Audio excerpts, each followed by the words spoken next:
Hello from a baking hot Madrid. I hope you're all doing amazingly well from whichever part of the world you are watching. Today, I would like to talk about finding the people who can hold your vision.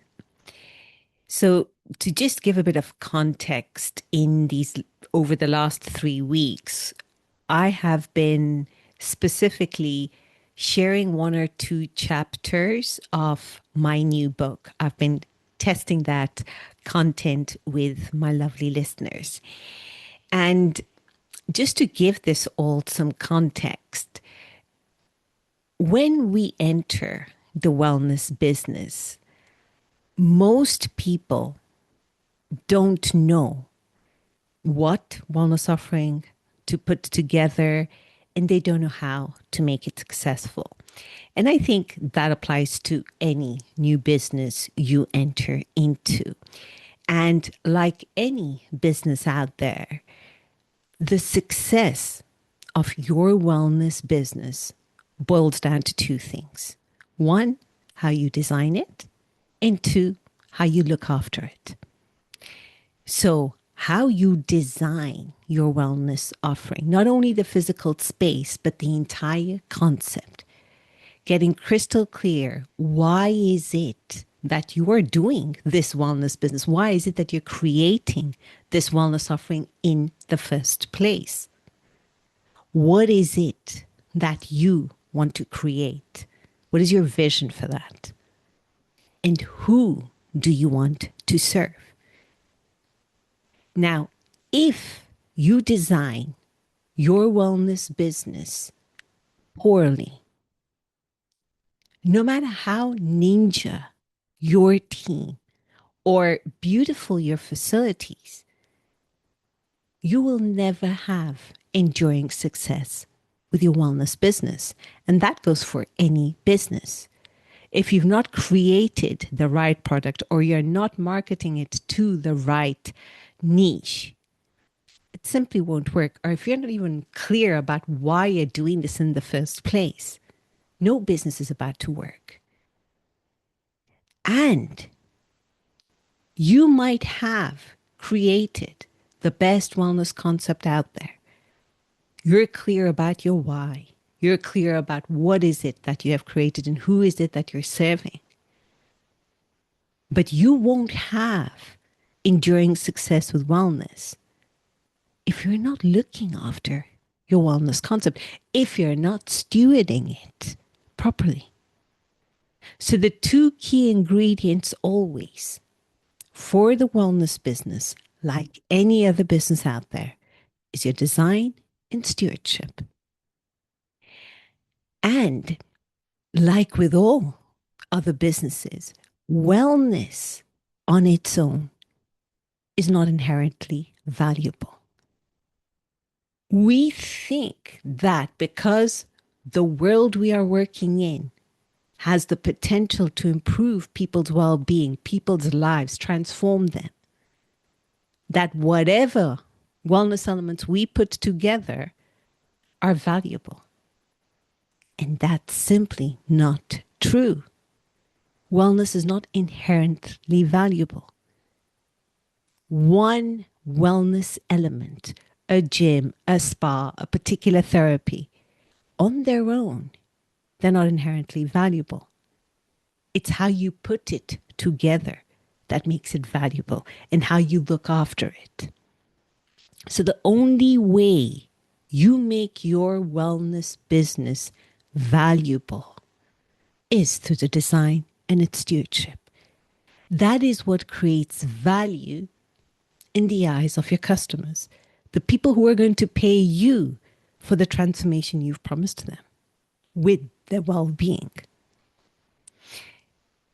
And that kind of gives you this kind of context around how not all wellness is inherently valuable, and the success of your wellness business boils down to two key ingredients: how you design it and how you steward it. Another key aspect to a wellness business is your vision. So when we're talking about design and stewardship, it's all about why you're doing what you're doing. What is it that you're exactly creating? Who is it that you're serving? And how are you serving them? What makes your way so special? But before the design and stewardship, you need to be the person who can hold a vision for what you want to create. So the who you need to become as a founder comes before the design and the stewardship. And here's what I have seen time and again. Now, I speak to two different audiences. So, boutique hotel owners, so owners of properties who want to integrate wellness in a coherent way throughout the guest experience.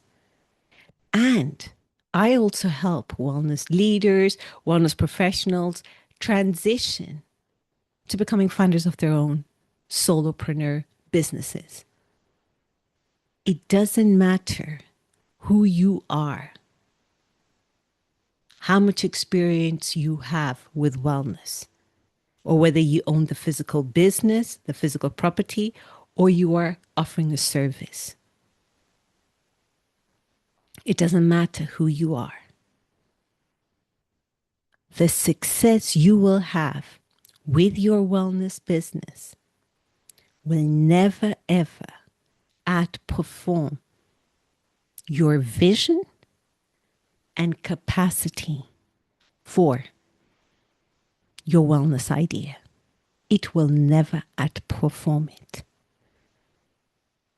So your success, the maximum level of success you can have with your wellness business is directly proportionate to your vision for it and your capacity to hold that vision. So you quickly see how important it is to actually work on who you need to become before you even go to the drawing board. So the question is, how do you work on that vision? And how do you build your capacity to hold your vision successfully? And I started with a few notions of the methodology I use to help founders kind of unravel their vision and build the capacity to hold their vision. And 2 weeks ago, I talked about how the ripple effect starts with the impossible idea. So when you want to create something extraordinary, you have to start with an impossible idea. You have to start with something that there is no traditional or conventional playbook written out there. And the beauty of doing business in today's world is that honestly, those people, those entrepreneurs who go to have success are people who don't follow a playbook. It's not about who has the best or bling idea. It is who is willing to do that impossible thing. Who is willing to really fill that wonder deficit that particularly the hospitality industry suffers from. To build that anticipation where the customers are lining up to buy what they want to sell. And last week, I talked about once you've actually had that impossible idea and you go with what people would deem impossible, you then need to build a world around it. So if you have a property And this could also apply to you if you're a wellness director or a wellness professional who wants to transition into consulting. It also applies to you. Build the world first, whatever that world is, whatever that destination is. Ultimately, you want your clients to literally come into a completely different world when they start to do business with you. Be that on a consulting basis, be that on a therapist basis, be that on a coaching basis, or you having a hotel and you're allowing guests into your doors. The idea is building that world first and knowing the people will come. The right people who are looking for what you have created will come. So 2 weeks ago with Impossible Idea, I talked about that possibility drop, so to speak. Thinking about doing something completely different, the audacity to do something that no one has ever done before. And you can do it because you know you can do it. You have your unique vision, your unique skill set. And you know you're capable of bringing that impossible idea into life, no matter what it takes.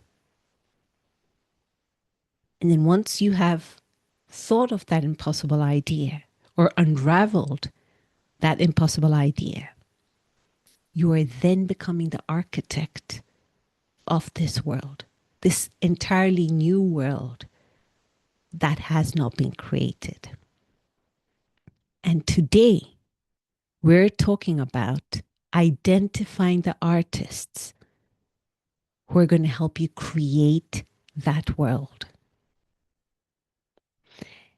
And when it comes specifically to my hotelier clients, specifically when I'm talking about second generation entrepreneurs who have inherited some form of hospitality business, they don't come from the hospitality business or hospitality world themselves, but they've inherited this business. So the most natural thing I see people do is to reach out for professionals and people who have experience in the industry because they believe they need people who fill the gaps in their knowledge. And I'm not booing that. Trust me, I make a living of helping people create wellness concepts. I'm not saying don't go hire wellness consultants or hospitality consultants. I'm not saying that.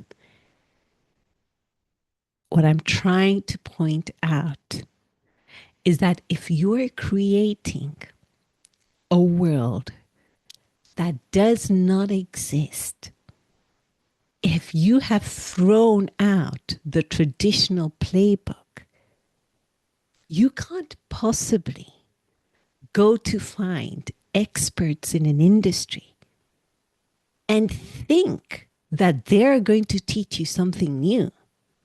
No, they're going to be creating something much better, but within the kind of guardrails of the industry they know.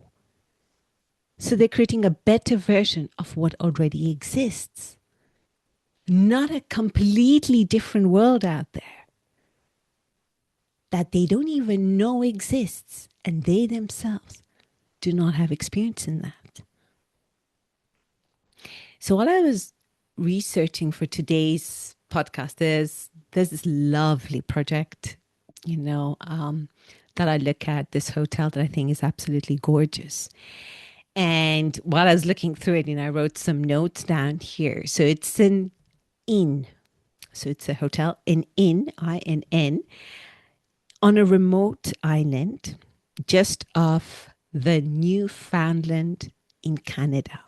So this island in of itself, it is 4 times bigger than the size of Manhattan, but it only has about 2,500 people who live there. So it's this remote island off the coast of Canada, Newfoundland, 4 times the size of Manhattan, but only has a fraction of its people living there. And the nearest city is hours and hours away from this particular inn. So there is no reason, if you think about, if you're looking at it through the lens of any conventional hospitality logic, that this inn should be the most sought after destination in the world. And yet, the Fogo Island Inn has 3 Michelin keys. 3 Michelin keys. Remote island, hours away from any form of civilization. 3 Michelin keys.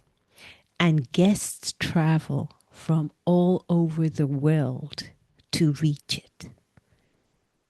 And almost nothing inside it was made by someone with a traditional hospitality or wellness background. And the woman who built it was a tech executive from Silicon Valley, and she had never ever run a hotel in her life. So when Zita Cobb returned to the island where she was born, Newfoundland in Canada, she didn't go looking for hospitality professionals. In fact, she didn't hire hospitality professionals from what I understand. She didn't hire them to fill the gaps in her knowledge. She instead went to look for people who knew this particular place on earth, who had lived this particular place, who knew the soul of this island. So she found quilters, so women who had been passing this craft down from generation to generation. And she found furniture makers, local craftsmen, and she also found the architect who was actually born in Newfoundland, but had spent several years, I think it was in Norway, that someone who didn't have this long list of credentials within building hospitality products. But what he did understand was how to build with this land he was born on. And not just put any old building on top of it. So none of these people, the quilters, the craftsmen, the furniture makers, none of them came with an impressive list of hospitality credentials.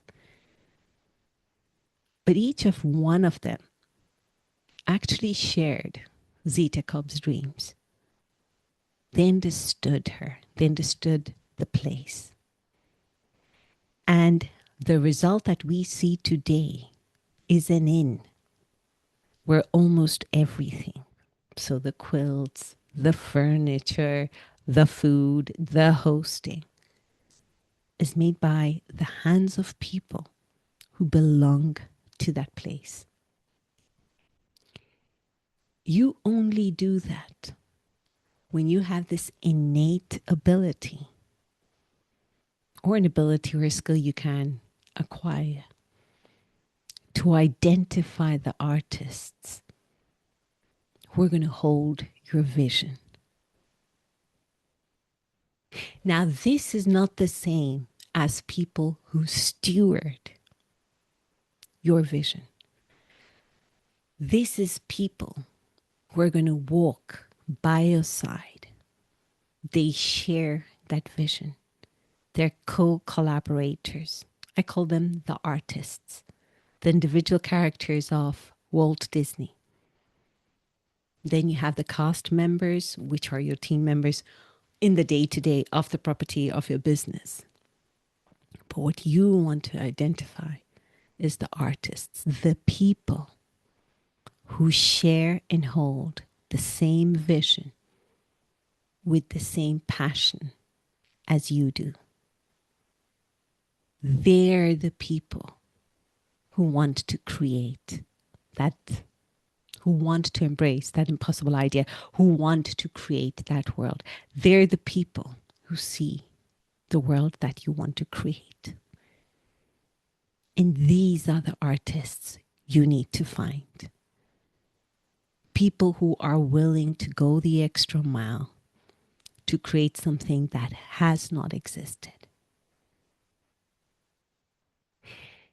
So it all sounds simple in theory, but here is what I see time and again happen with my boutique hotel owner friends. Despite knowing that, ultimately what I'm telling you, that it's nothing new, it's nothing that's been reinvented. I'm not introducing concepts that you do not already know. So how is it that we don't identify these artists? What stops us from doing what Zita Cobb did? And here are 3 things I see happen on a repeated basis. So the first thing I see is that we tend to hire for knowledge and not alignment. As I was saying before, you have great knowledge when it comes to business. You've held many successful business. You know business in and out. You know the principles, but you don't know this particular business, be it hospitality, be it wellness. So you go looking for the person who can help you fill your knowledge gap. Someone who has done this before. Someone who knows the industry. Someone who has a few success stories under the belt. But here's the problem with that. The person who knows how this industry works, wellness, hospitality, the people who know how this industry works are the people who will bring you back inside the boundaries of what already exists. They cannot help you create a world that was never built or has not been built yet. They can only help you build a better version, a magnificent version of what they already know. And here's the thing.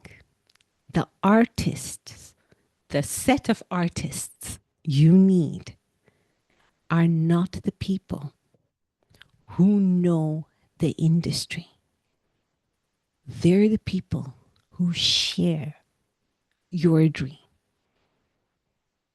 and are ready to walk on that journey with you. Now, I liken this to when we did the Camino de Santiago, like we've done a number of the routes within the Camino de Santiago. You start and you start walking, but you need someone who's willing to walk the 700, 800, 1,000 odd kilometers with you, 20, 30, 40 kilometers day on day for 3-4 weeks on a row to go through all that discomfort.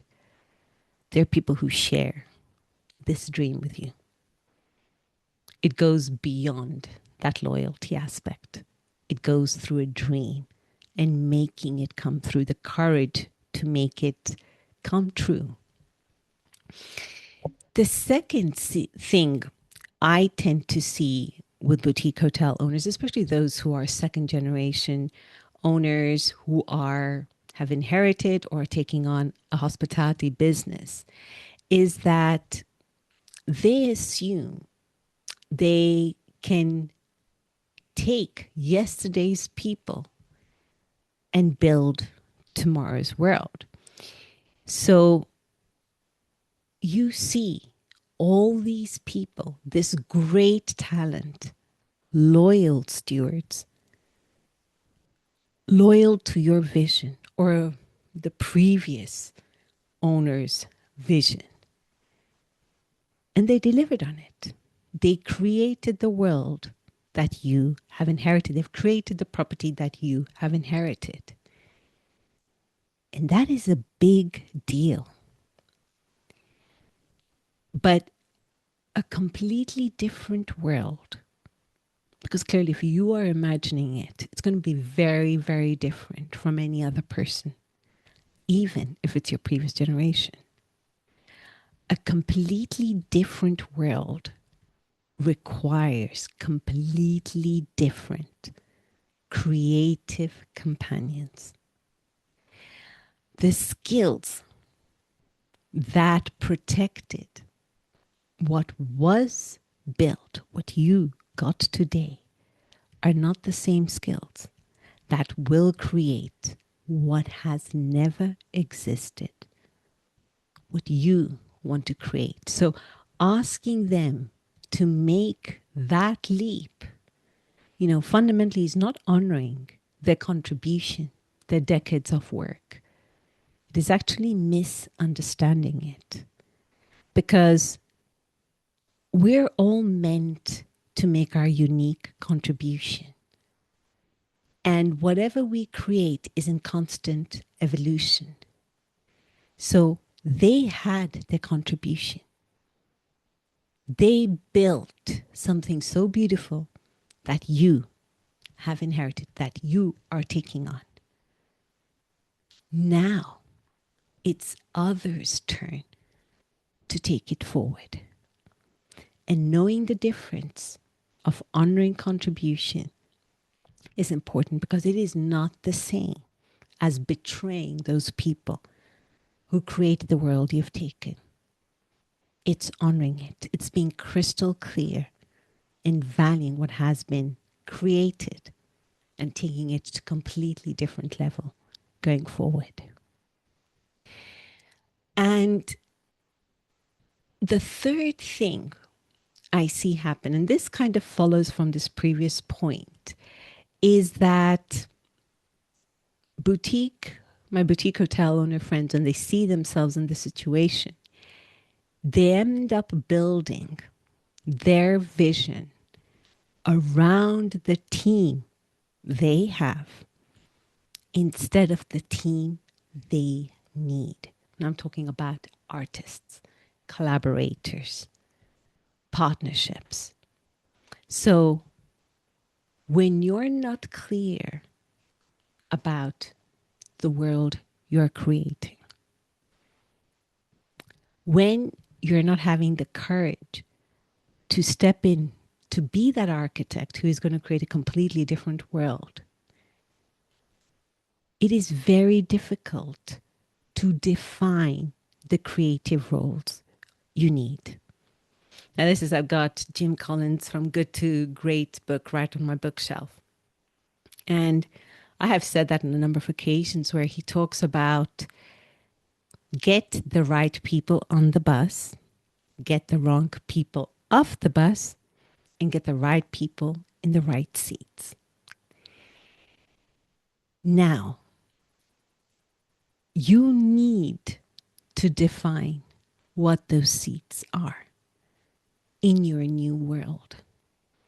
And let's assume your new world is this new bus. You have to redefine these seats, these creative roles, based on the world you want to create.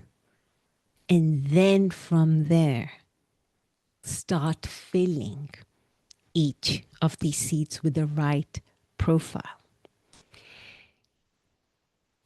What many boutique hotel owners end up doing when they've inherited something is they fill the space with the people they already have. The good people are very capable. They've done amazing work. They keep things running.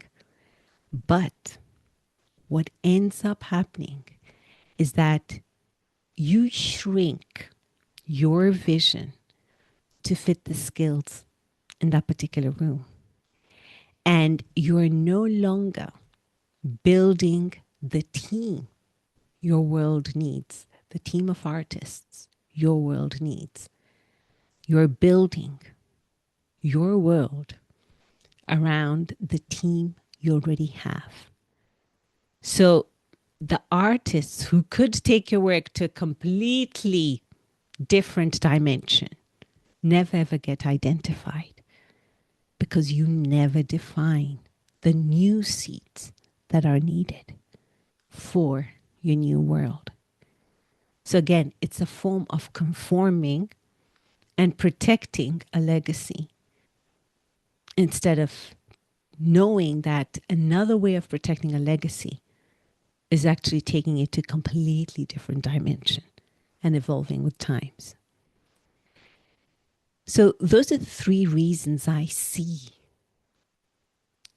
boutique hotel owners never really create that extraordinary world that, for example, Zeta Club has created. That's rare.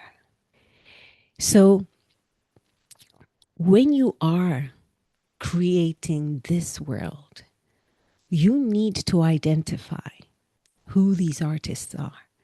Who are other brands that you admire? Who are people you can collaborate with? Local artisans, farmers, craftsmen, healers. Who are they? What are they doing? How can you work with them? What strategic collaborations can you create? What partnerships can you create? Because you don't build a world in isolation. Yes, you need a team of your team who's running the show on the day to day. But when you want to create a completely different world, you need to go hand in hand with partners, with other artists who share your dream. People who want to walk alongside you. And where both of you, where each and every party is growing together. So it's a win-win-win situation throughout. That is the only way you actually hold your vision and you build your capacity to hold that vision. Because when you're doing something impossible, everyone is looking to you and your ability to A, have that vision, and B, have the capacity to hold it. Even, I'll try to say, particularly when things aren't going the way you expect it to go. Because no business, no success story out there has been empty of challenges, discomfort, failures. That is part and parcel of what we all sign up for, particularly when we go into entrepreneurship. And what helps you hold that vision, what helps you build your capacity every day to hold it tighter and tighter, is finding those artists, those people who are going to walk alongside you, who you will go one step further always.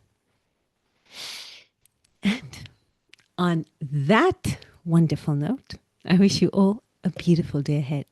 Take care now.